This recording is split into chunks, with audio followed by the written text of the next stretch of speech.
오늘 본문이 주는 두 번째 깨달음은 지금 내가 처한 상황에 그 상황들이 주는 목소리에 청종하게 되면 하나님의 말씀이 너무나 내 안에서 가치 없다 여겨진다는 것입니다.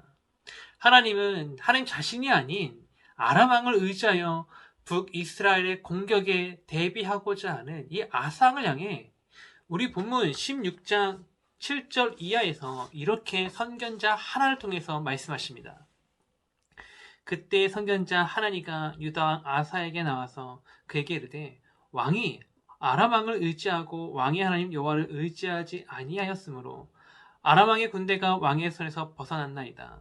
구스 사람과 루스 사람의 군대가 크지 아니하며 말과 병거가 심히 많지 아니하도이까. 그러나 왕이 여호와를 의지하였으므로 여호와께서 왕의 손에 넘기셨나이다.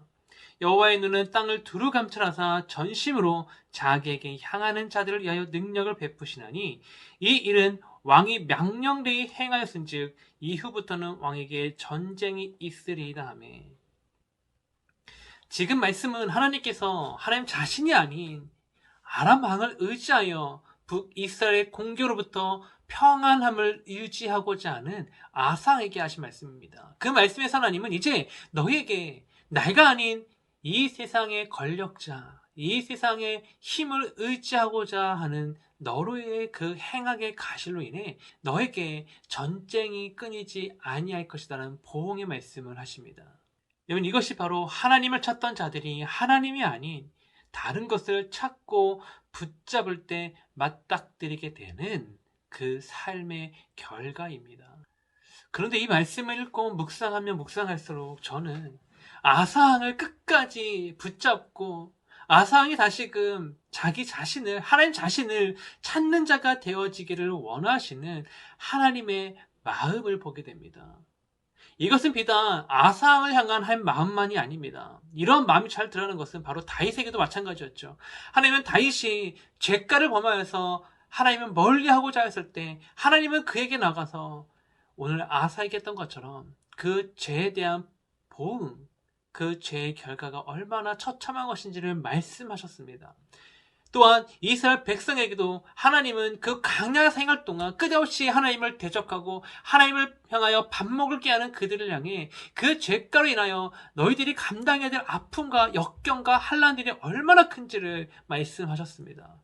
그런데 하나님께서 단순하게 그 죄가에 대한 그 보응들만, 그 역경과 환난들만 말씀하셨습니까? 아니지요. 하나님은 그들에게 그럼에도 불구하고 너희가 나를 찾아 돌아오면 내가 너희를 감싸주겠다라고 말씀하셨습니다. 하나님께서 이렇게 말씀하신 이유는 하나님이 바로 이스라엘의 아사의 아버지이시기 때문입니다. 이에 대해 말씀하신 것이 바로 우리가 너무나도 유명하고 있는 신명기 32장이지요. 신명기 32장 보면 하나님은 가나안 땅을 앞에 둔 이스라엘 백성들에게 너희가 가나안 땅에 들어가서 하나님을 향하여 반목을 하게 된다면 너희가 큰 재앙을 당할 것이다. 큰 환난과 역경을 당할 것이다. 하지만 너희가 나의 말을 청중하고 내 계명을 지켜 행한다면 너희에게 반드시 복이 있을 것을 말씀하십니다. 그리고 더 나아가서 너희가 그 죄 가운데 거하는 상황이 됐을지라도 다시금 나에게 돌아오면 내가 너희의 모든 상처를 싸매고 너희의 심령을 보듬어서 하늘의 놀라운 축복들로 대신 채워줄 것을 말씀하셨습니다. 그리고 그렇게 말씀하신 이유가 바로 하나님이 이스라엘 너희의 아버지이기 때문이라고 말씀하셨습니다. 네, 하나님이 아버지이시기 때문에 이스라엘 백성들의 그런 잘못된 가오들, 잘못된 행시들, 저와 여러분의 그릇된 행시들에 대해서 징계하시지만, 그러나 그 징계는 단순하게 우리를 벌하시고 우리를 없애기 위한 것이 아니라 우리가 그 징계의 자리에서 다시금 하나님께로 돌아오기를 원하시는 그 사랑의 마음 때문이었다는 것이지요. 그래서 하나님께서 신명기 32장에서 나는 이스라엘 너희의 아버지다라고 말씀하신 것입니다. 그런데 성경을 어디를 봐도 이스라엘 백성들 자기 자신을 아버지라 칭하시는 하나님을 떳떳이 아버지라 부르지 못하였지요. 예수님 시대까지 왔을 때도 예수님이 하나님을 천부, 하늘 아버지라 칭함에 대해서 많은 자들이 분개했습니다. 어찌 하늘에 계신 그분을 아버지라 부를 수 있느냐라는 그런 생각 때문이었죠. 하나님은 나는 너희 아버지다라고 말씀하시는데 정작 그들은 하나님을 아빠, 아버지라 부르지 못하였습니다. 그래서 하나님께서 우리에게 성령을 보내주신 것입니다. 실제로 바울은 로마서 8장에서 우리가 이스라엘 백성들과 같이 그 엄청난 가호와 가시들에 의해서 하나님을 멀리할까봐, 스스로 멀리할까봐, 하나님의 그 아버지 되신 그 사랑을 우리가 놓칠까봐 성령을 우리 안에 보내셔서 하나님을 아빠, 아버지라 부르짖게 하셨다라고 성경은 기록하고 있지요. 또한 히브리서에 보면 히브리서 12장 8절에서 히브리서 기자는 우리에게 징계는 다 받는 것이거늘 너희에게 그 징계가 없다면 너희는 사상제요 하나님의 아들이 아니다라고 말했습니다. 네, 하나님께서 저와 여러분을 징계하시는 이유, 하나님이 저와 여러분의 아버지이시기 때문이라는 것이죠. 더욱이 하나님은 저와 여러분을 그 죄가를 덮으시기 위해서 자신의 하나뿐인 아들 예수 그리스도를 십자가에 못 박혀 죽이셨습니다. 그리고 그 보혈로 저와 여러분의 죄가를 덮으셨다는 것이죠. 이제 하나님 편에서 보시기에는 저와 여러분의 죄가가 아니라 우리가 그리스도를 붙잡고 그 보혈을 의지한다면 그 보혈을 보시고 우리를 용서하신다는 것입니다. 더욱이 하나님은 우리가 그럼에도 불구하고 그 십자가를 놓칠까봐, 우리를 덮고 있는 그 보혈의 그 은혜를 우리가 망각할까봐 우리 안에 성령을 보내주셔서 그 성령으로 하여금 우리를 위하여, 우리를 대신하여 탄식케 하셨다라고 말하고 있습니다. 그런데 여러분, 여기서 말한 이 탄식이라는 단어, 이 헬라어 단어는요, 단순한 단어가 아닙니다. 이 엥티카노라는 이 헬라어 단어는 법정 용어입니다. 이번 이 단어를 우리가 바르게 이해하려면 그 옛날 시대에 과연 법정에서 어떻게 했는지를 봐야 되죠. 그 옛날 법정에서 명백하게 죄가가 인정되어서 형벌이 이미 정해진 자를 위해서 마지막에 그 사람을 위한 변론의 시간이 주어집니다. 죄인이 스스로 자기 자신을 변론하는 것이 아니라 그 사람을 대신하여 다른 누군가가 그 사람에게 긍휼과 자비를 베풀어 주실 것을 간구하는 그런 변론의 시간이 있었다는 것이죠. 그런데 여러분, 이미 그 죄가 명백히 드러나가서 형벌이 부여된 자를 위해서 다른 누군가가 긍휼과 자비를 구하는 것 쉬운 일이 아닙니다. 매우 어려운 일이죠. 그래서 죄인을 위해서 어느 누군가가 변론을 하고 나설 때 그는 자신의 명예와 생명을 담보로 해야만 했습니다. 그랬기 때문에 그 사람은 정말 피를 토하는 심정으로, 정말 애절한 심정으로 이 사람에게 자비와 긍휼을 내려주실 것을 간구하겠지요.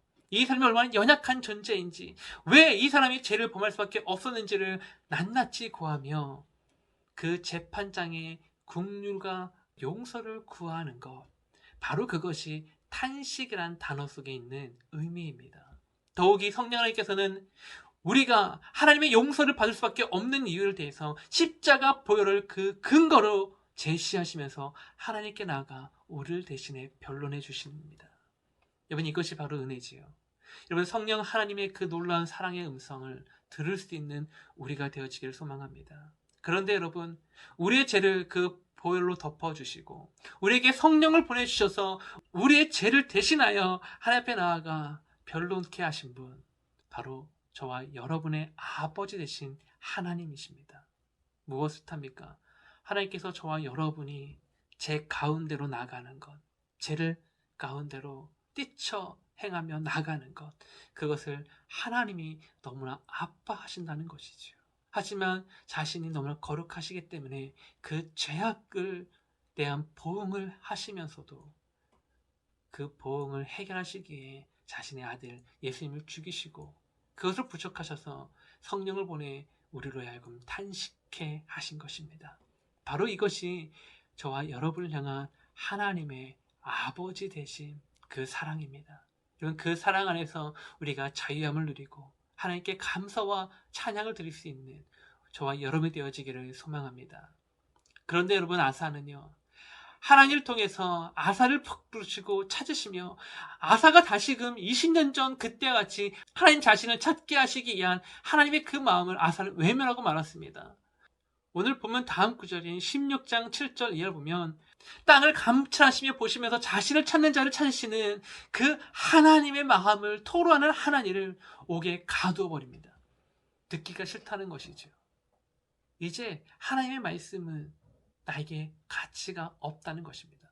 더욱이 아사 왕은 하나님만 가둔 것이 아니라 그 하나님을 추종하는 백성들조차 학대하였다라고 성경은 기록하고 있습니다.